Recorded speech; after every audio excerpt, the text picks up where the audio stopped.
Alright, what is up? My name is Darnell, and in today's video, I'm going to be ranking 10 of the most popular men's colognes. I'm going to be picking them from worst to best. So in the number one spot is just going to be the one that I think is the best. That's obviously just my opinion. I do enjoy making videos where I rank cologne and like pit what I think is best. I like watching other creators pit what they think is best. And I also would like to know how you guys would rank the list. So just comment the list that I'm giving you, rank it on whatever you like. But without further ado, let's get into the video. All right, at the number 10 spot is going to be 1 Million the EDT. I don't want a full bottle of it. I have a sample of it, but this one is gonna have to go at the 10th spot, dead last, unfortunately, because I think the smell might be a little outdated. It's like a really sweet, spicy fragrance. I smell it a lot when I'm out doing my interviews, surprisingly, and then I also smell it in the gym. But a lot of guys do like this fragrance. I just think there's just better flankers in this line. So you got 1 Million Lucky, 1 Million Elixir. Even though those smell different, I think those are just better in general. But yeah, 1 Million EDT is going at the number 10 spot. The next one I got here at the number 9 spot is going to be Jean Paul Gaultier's Ultra Male. So this one for me is really good for teenagers and young adults, but I feel like for older guys you might not enjoy this scent too much because it's kind of fruity, bubblegummy, very playful. It smells great though, so like there's not many people who say they don't like this fragrance, but it's just not really that versatile, like in my opinion. You wouldn't really want to wear this to work, you might not want to smell fruity all the time, if that makes any sense. There is a clone of this one called Afnan's 9 PM. It only costs like $20. This costs about $80. But this is a solid fragrance, but this one's gonna go in the number 9 spot.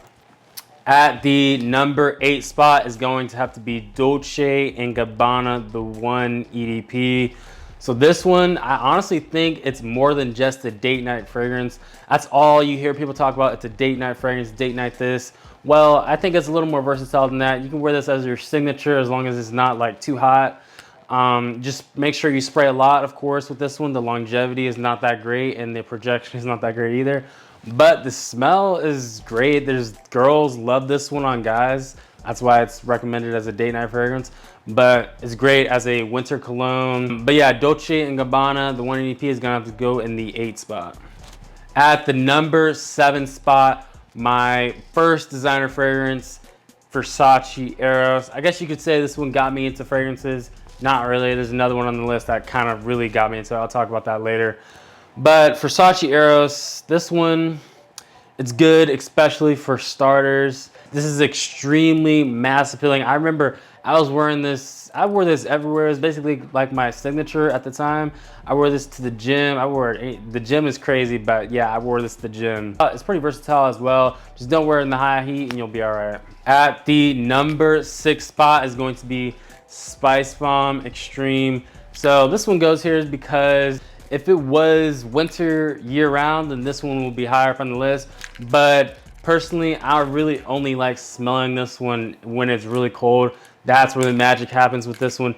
If you wear this in the summer, which I've had smelled, some people wear this in the summer, which is crazy, I know. My brother was wearing it. It didn't smell too bad. It just smelled like a really minty, I don't know, it was weird, but it didn't smell as bad as you'd think it would because this has vanilla in it. Normally when stuff is like a strong vanilla smell, it really doesn't mix well with high heat when your body like heats up and all that. But this is one of the best winter fragrances of all time. It's a beast mode performing fragrances, so it lasts about 8 to 10 hours on my skin, and on clothes it'll last even longer than that. So Spicebomb Extreme is the number 6 spot. The number 5 spot is going to be Creed Aventus. So this one's going at the number 5 spot because it just has way too many dupes, clones, just too much of it that has cloned this DNA to justify this for, what is this, like 300, 350, I don't even know what it is. I got Mont Blanc Explorer. Smells basically like this, basically the same. I'd be lying to you if I told you I could tell a difference, and if someone says they can tell the difference, they're lying to you as well. But the scent profile is unbeatable. this is what started the hype, so it has to be high up on the list, you know? Like I said, there's just a lot of clones, so you can easily get this DNA if you would like it. But Creative Aventus is going at the number 5 spot. All right, at the number 4 spot is a fragrance that gets me compliments from strangers the most from strangers. That's YSL Y, the Eau de Parfum. I don't know what it is with this fragrance, but when I mean I get compliments from strangers, this is one that just, like, they stop me in the store, I'm in the gas station, like, what's that smell? I think it's because this is a really strong, you know, projecting fragrance.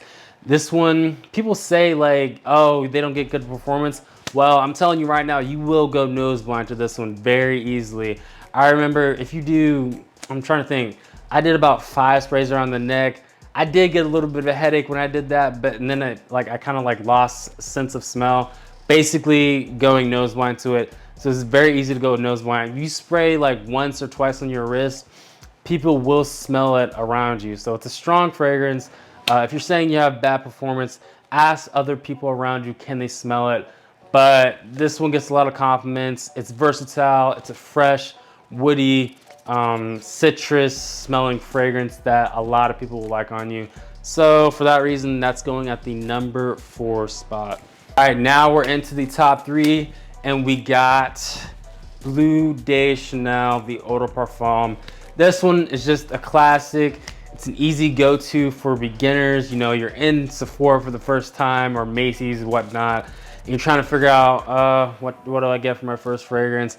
Well, you already know Bleu de Chanel. You're like, well, I'm gonna get this. This is one of those fragrances you just pick up and you know it's good. You just heard so much about it. You ain't gotta do too much thinking.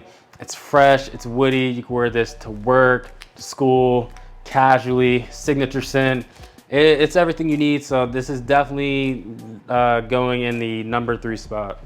All right, number 2 spot. I know you guys probably not gonna like what this one is, but that's Dior Sauvage, the Eau de Parfum. It's been said to be overused, overhyped, smell like her ex. All those things may be true, but that does not mean this is not a good fragrance. I'm telling you, I like it. My mom likes it on me. I don't know what to tell y'all. It smells, I just like the smell of it. I'm gonna be honest with you guys. You can't go wrong with it.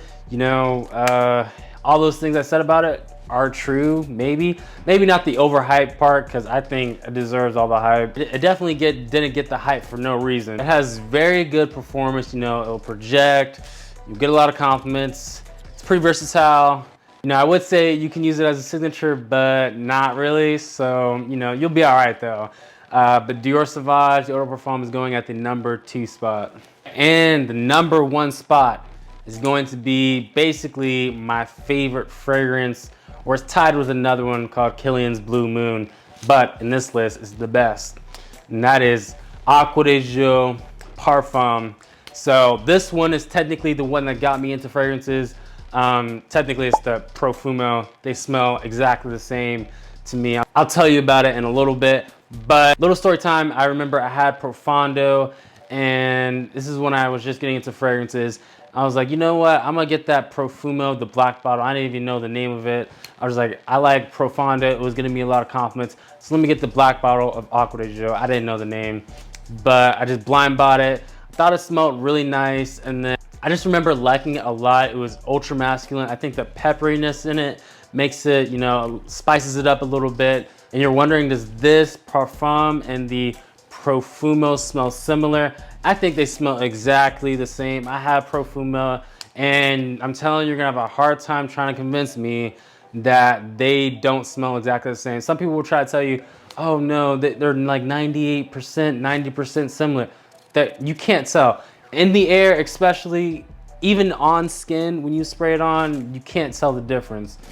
So if you're running low like me, I went ahead and just bought me a new one, and I got the Parfum. You'll be all right. They both smell the same.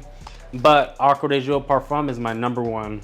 Yeah, those are my rankings for those 10 popular men's fragrances. Hope you enjoyed the video. If you could, leave a like, subscribe, and I'll see you guys next time.